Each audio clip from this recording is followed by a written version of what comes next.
I think the mobile threat landscape is an interesting topic, and it's interesting because it's somewhat controversial. It's controversial because depending on who you talk to in the room, you're going to get a very, very different perspective on how bad it is. There are fearmongers out there who's going to tell you that every device that is in your pocket or available for sale on the shelf is already compromised, it's not built securely to begin with, and that we're hosed. And then there are people with pieces of fruit on their badges who will tell you that the world is a very secure place and you don't need to worry about anything with the device or the apps because they've built this lovely ecosystem that you don't need to worry about. I think we're probably, in reality, somewhere in the middle. What we wanted to do today is really kind of talk you through our perspective on the threat landscape.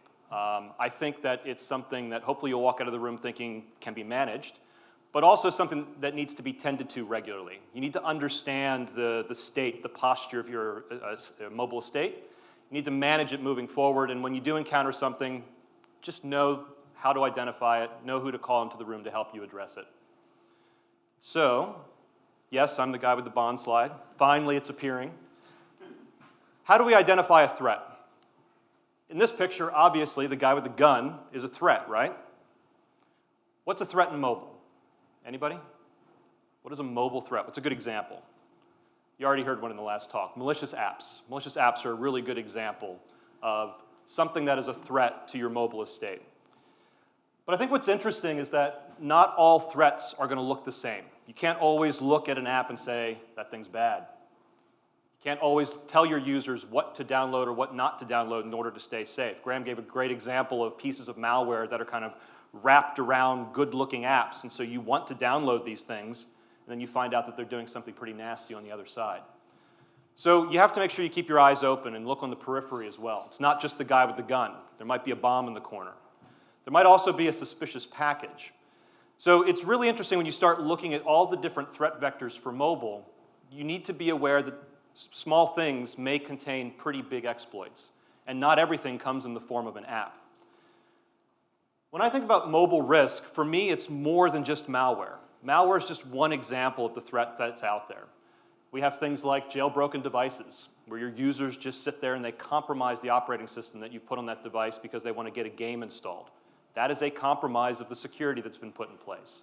There's infrastructure that's bad, where a bad guy has compromised an access point and is looking at all the data that you're sending across it.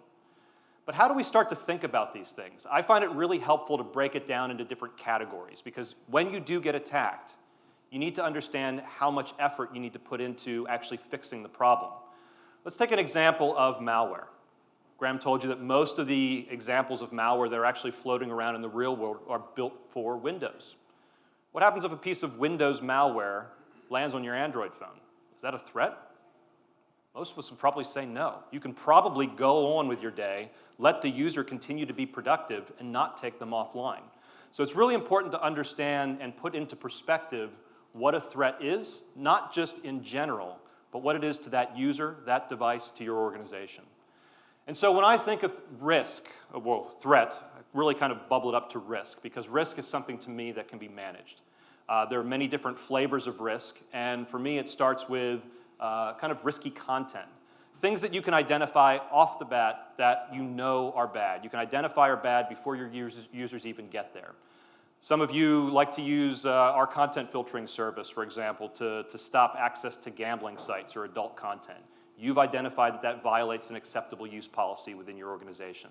It's a good example of identifying risky content, stopping somebody from getting to it before it's bad. It actually hurts the device or the user. Phishing is another good example. If you can stop the user from getting to a site that is hosting a phishing attack, great way to get ahead of the threat. But there are other things here too. It's not just those external factors, it's the vulnerabilities that are built into the device, the out-of-date operating system, the configuration that's been mucked with. Being able to understand where you're exposed before that's exploited is a really good way to essentially get your estate in control before the bad guys try to do something about it. We're all downloading apps and using websites that are built for mobile, and many of them are built very quickly. The developers, the companies that are putting these things out, they're more interested in time to market than in developing a secure development lifecycle for the code that they're putting out. And they're not always going through security reviews. We found a lot of apps getting very close to the thousands that are not protecting very sensitive bits of information. Sometimes it's apps that have been built within a company, so it's kind of homegrown apps, leaking lots of IP and information about customers. Other times it's usernames and passwords that are often repeated at other sites. This is a great example of something that didn't have to happen in the first place and isn't an outside attacker actually trying to throw off the device and get some intellectual property directly. And then, of course, you've got your threats. Now, what's interesting is that if you look at it this way, you start to see what looks like a thermometer, right? These threats come in degrees, or the risk comes in degrees. You can start to see how you can get ahead of some things, how you can start to get some things under control by regular monitoring. And when you do start to encounter the threat, the command and control traffic that's coming off the device, that's exfiltrating data that's already been stolen, well, then you need to panic. And that's one instance out of about 100 that you're really going to need to get everybody on board. Everything else you can manage day in and day out. Doesn't have to be all hands on deck all the time. So I think the important message here is that risk can be managed. If you properly approach your mobile estate, you look at security through, I think, the proper lens, you don't need to be in a panic state. You can actually start to assess these things and get things under control early. So let's walk you through a little bit of data just to give you a sense of some of the things that we're looking at in terms of the state of the nation with mobile risk. For risky content, we're seeing over 10% of corporate mobile devices accessing what we label as risky content on a daily basis. 10% is a pretty sizable number. 10% of your fleet going to websites that are known to host malicious apps, that are known to be hosting phishing attacks. We've even seen some of these sites targeted. We've seen several customers already have SMS-based phishing attacks coming at their organization and only their organization. Very, very sophisticated attacks already here in this space. Vulnerabilities. The best example of a vulnerability that shouldn't be there is an out-of-date operating system. And over 25% of corporate devices that we see are running not just out-of-date operating systems, but ones that are highly vulnerable to exploit. Talking about things like the Trident and Pegasus exploit on iOS, or Kimoji, which we'll talk about in a little bit, on Android. These are known threats that have been around for a long time. They've been fixed. The operating systems have been fixed to become more resilient against them, and yet over a quarter of the fleets that we see are still exposed. Data leaks. You have to ask yourself, how big of a problem is this data leak thing really?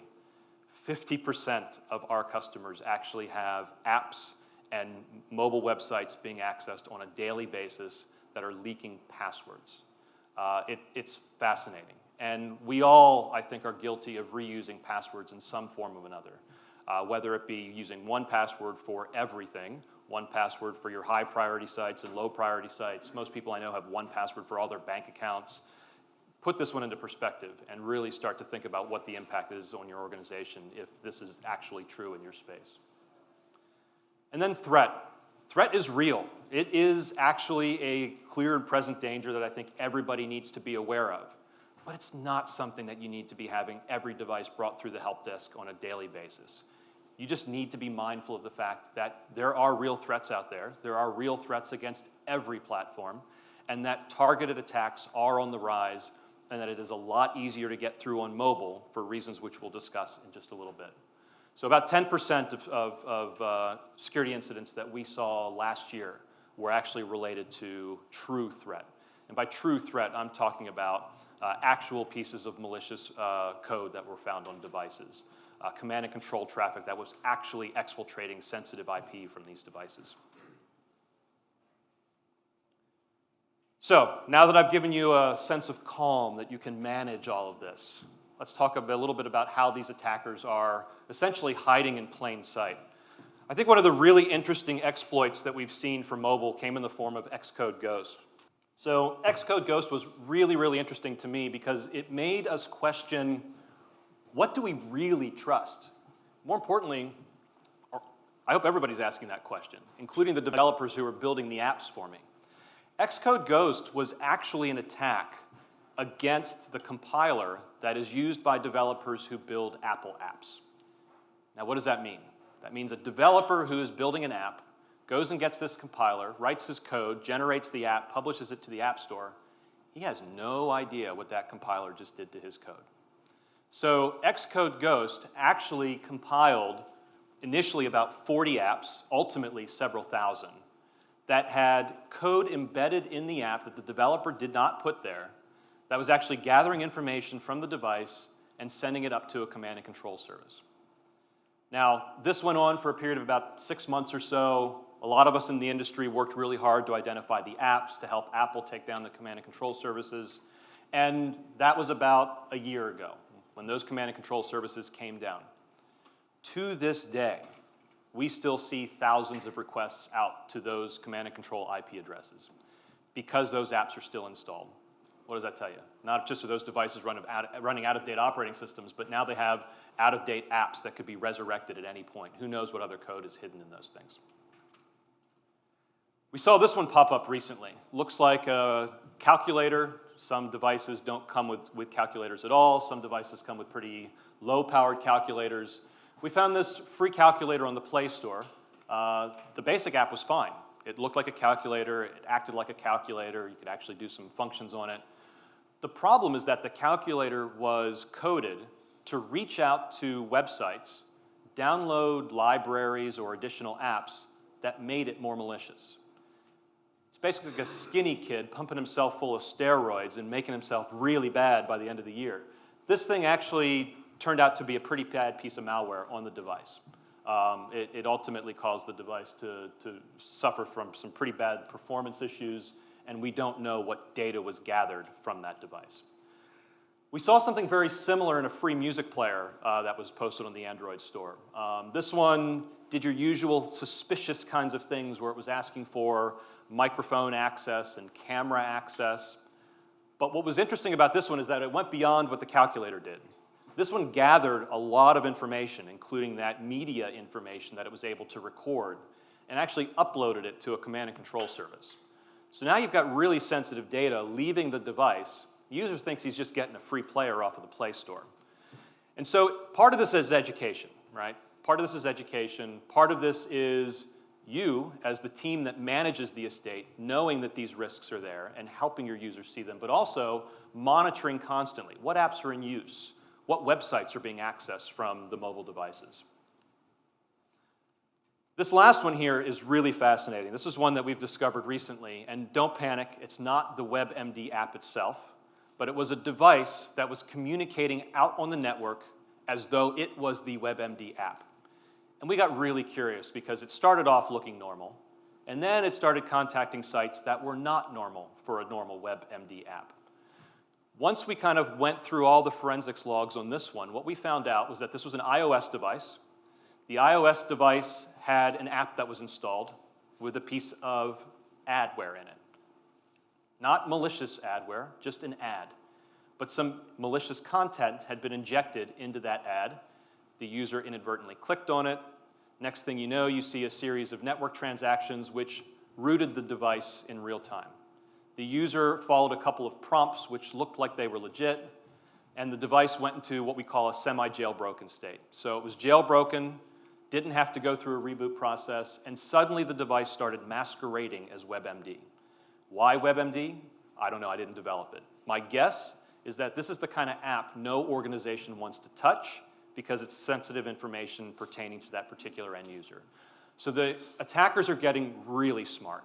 They're getting really smart because they're making what look to be legitimate apps so that users want to download them. They're finding a way to make those apps perfectly fine from a security analysis perspective when they land on a device, but capable of kind of beefing themselves up. They have the ability to talk outbound, to upload content, and now they can masquerade as other apps. It's really interesting. And this is, I mean, if you look at where we've come, how long smartphones have been in the market, look back at that first iPhone. This is a really rapid progression. From the first personal computer in the mid-70s to the mid-80s, we pretty much were living in a virus-free world. And then in the mid-80s, viruses just took off. I mean, you heard the stats from Graham. We are moving at a much faster clip here with mobile. So you have to ask yourself, and we started this earlier, where does trust begin? What do we really trust? If you look back at the desktop world, we've taught users to look for the lock icon. We've taught users to always download software updates. They're not doing it here. First of all, there is no lock icon anymore. These devices were built with usability and user experience as the very first thing that was part of the design. It's supposed to make it easy for the user to get access to information. They don't want to have to sit there and type in passwords all the time. You want them to just hit an app, and suddenly the information they need is being pushed out to them. So what does this mean? It means we've opened up completely new vectors for attack. People expect text messaging to be free of phishing, to be free of malware, because it just started that way. And heck, it's just 140 characters or whatever it is.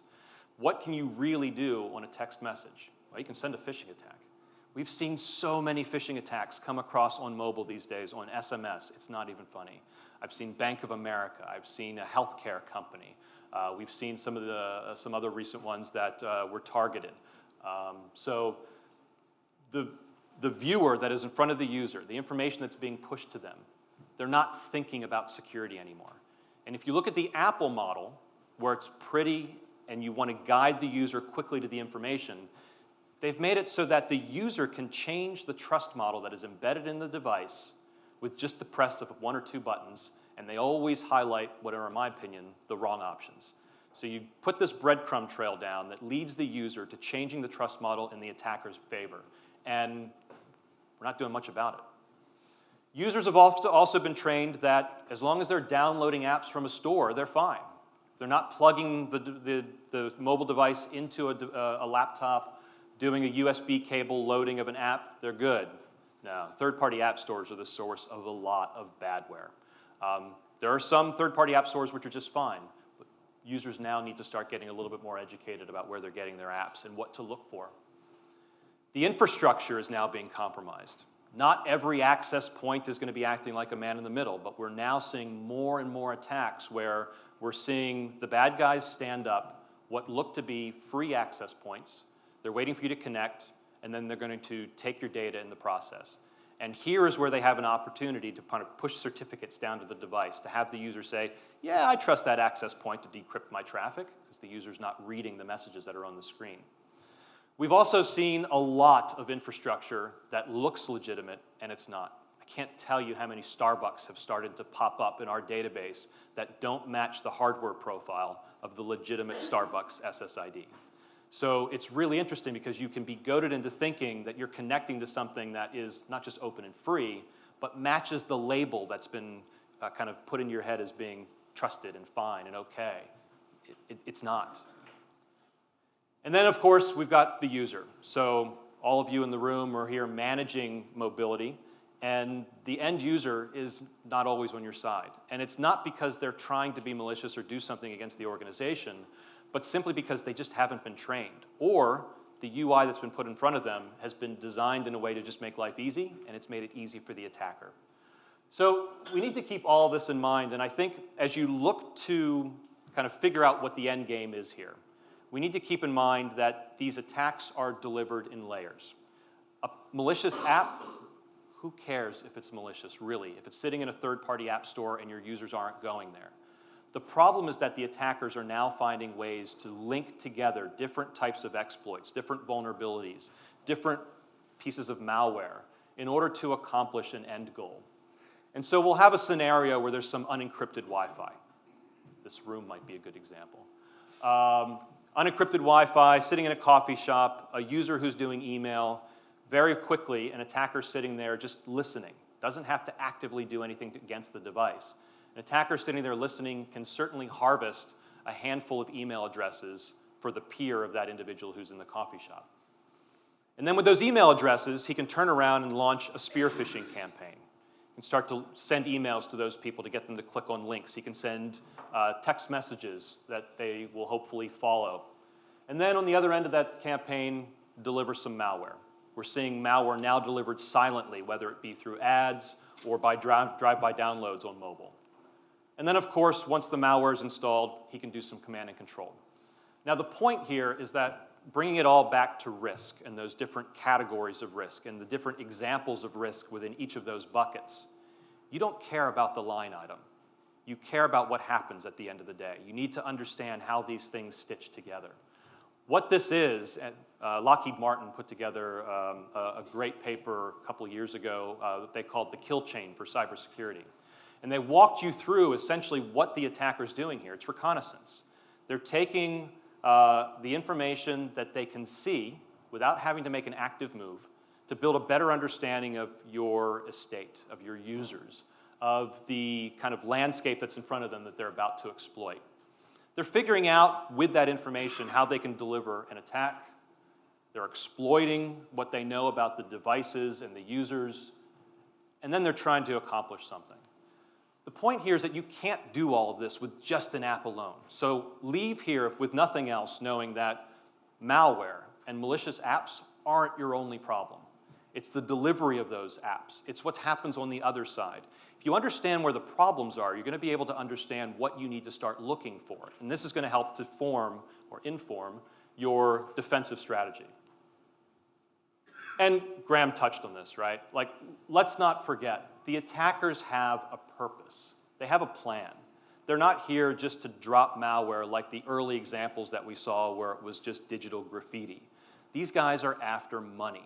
They are after intellectual property. They're after ruining your reputation because maybe it's a competitor and they want to get an edge on a deal. And so it's really important to keep in mind that the device that has malware on it today may or may not be the end objective. It may just be a pivot point. It may be part of a broader strategy to get into your organization, and they may not be after mobile. This is the thing we need to keep in mind. The attackers probably are not after compromising your latest iPhone that happens to sit on somebody's desk. They're after that iPhone as a pivot point into the organization because they know where the intellectual property is. That's just one key to getting in. So just remember, they're actively working to achieve some desired outcome, right? Sometimes it takes days, sometimes it's weeks, sometimes it's years.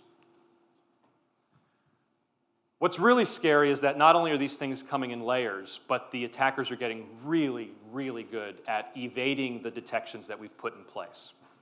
I can't tell you how many times I've read the article that antivirus is dead. There are examples of antivirus on mobile devices, and yes, you can use them to help identify malware, but the authors are getting really good at hiding their tracks and at reinventing themselves on a regular, almost daily basis. And by reinventing themselves, I mean they're using tools to basically change the shape of the malware so that as it moves around the globe or around your organization, it looks different. So that the signatures your tools are utilizing are looking for the wrong thing. So we identified this week a new kind of refreshed campaign of the S-Locker malware for Android, which is ransomware. It's now targeting organizations. We found in the first quarter of this year over 400 unique variants of S-Locker. Now, what is a unique variant? Well, it's a change in the package name. It's a change in the icon that the user sees when they're installing it. It's a change in the command and control IP address that they're utilizing to issue commands to that ransomware and let the device know when to send certain messages to the user. And most importantly, just like the spam and the phishing campaigns we've seen over the last 10, 20 years, they're improving the language of the text that's on the screen. So now what the user gets doesn't look like it's written by my Nigerian uncle who has no skill in writing something English in my local regional dialect. Like, they are now using alerts and language that really get people believing that the local cops have found something scary on their device, and if they don't pay up, they're going to release this to the public. This campaign is really interesting. If you haven't read about it, take a look at some of the press that's coming out this week. I think just to wrap up here, there's one other example that I'll use, and this is Kimoji. Kimoji is a piece of malware very similar to some of the adware campaigns that we've seen, except this one is more than just adware. This one's been around since the time of Xcode Ghost. This came out kind of mid to late 2015. And it's adware that makes itself more malicious by downloading on the order of about 8 different root exploits for the device. Why 8? Why not? Figure out every angle you possibly can if you're the attacker, pile them onto that device, and try to get ownership of it. The goal of the attacker here in the first place, they're monetizing ads. So even if you don't get the downloads in place, they're getting some money from the ad networks that's there. But the other thing that they're doing is with all of these exploits, they are owning the full device. This looks like full ownership where they can turn the camera on remotely, listen in on conversations through the microphone, get data from that device and upload it, exfiltrate it out of the organization to a command and control service. What's interesting about Comoji is that not only has it been around for so long, but the fact that we're still seeing it, that it's utilizing a lot of the same techniques that we saw utilized by S-Locker, where it's changing the shape, it's trying to get around the detection and tools that have been in place, and it's being incredibly successful. I think it's one of those campaigns that has probably lasted the longest in terms of mobile, and it's still alive and well. So this one is quite interesting to us. So to conclude, hopefully you're walking out of here with a thought that signatures alone aren't going to be enough, because these bad guys are actually changing the approach regularly. So whatever you're looking for today, it's going to be something very, very different tomorrow. But it's not just the malware signatures that we need to be looking for. We need to be looking for the vulnerabilities to begin with. Where are we exposed? What operating systems might be out of date? What configuration settings did we set last year that may have changed as new devices came into the fleet and users went in and changed the various configurations that were available to them? Know where you're susceptible before you're actually taken advantage of. It's a great way to spend time doing this rather than in kind of red alert mode trying to clean up a malware outbreak and data loss. The other thing is just identify those risky downloads. Know what your users are accessing and educate them on where to get stuff that you're actually going to trust. Of course, identify those on-device threats, but do it in a way that isn't signature-based. You need to make sure that you've got tools that are quite dynamic in terms of being able to look for patterns. It's not about the signature, that one specific piece of code. It's about the broader story. Who's the developer? Does that developer who I know put some malware on my device a year ago have something new on the market that maybe I need to be looking for? Where's this app coming from? All these things are clues that are worth looking for. And then, of course, being able to identify the data leaks and the data exfiltration. This is really where you need to make sure that you're preventing that information from getting out of the organization. So, one last example to leave you with here. We touched on this to begin with. We've seen another piece of malware here, which is really, really interesting. Kind of arrives in the form of a suspicious package. It's actually labeled as an Android app. It looks like a perfectly legitimate Android app. I forget what this one does, but it's, I believe, some kind of word processor. The app is downloaded. It functions. It doesn't steal any data from the device. It doesn't even download anything that makes the device worse off from a malicious perspective. But what it does have is Windows malware in it. So now you're saying, all right, Android app delivering Windows malware. What's happening? What's happening is that the attacker is waiting for the user to plug that device into their laptop, to sync it, to charge it. Who knows? Maybe they'll plug it into one of those free charging stations that's sitting in the airport. And then the exploit moves across the wire and starts to move laterally within the organization. This is a very real threat. This is, I don't know what I label this. This is kind of an Android threat. It's kind of a Windows threat. I know where I care about it. I care about it on the Windows platform the most. But for all of you managing mobility, be mindful that this type of threat is out there. Even if it's not targeting your devices, it's probably targeting something else in your organization. So understand that these avenues are out there, that you need to understand kind of how to get them under control, and make sure you help those that are in the Security Operations Center by limiting these threats from getting on the device in the first place. So it is real, malware is evasive, it's moving laterally, it's incredibly complex, and we're still early days. I think it's going to get really, really interesting. But don't let me leave you on a sour note. I think that it's really important to keep in mind that the risks can be managed. Back to the data from last year, it was about 10% of all the security incidents that we saw that were real threat coming in through mobile. Get them under control now, because that number, I promise you, is going to be going up quite a bit over the next couple of years. So, thank you.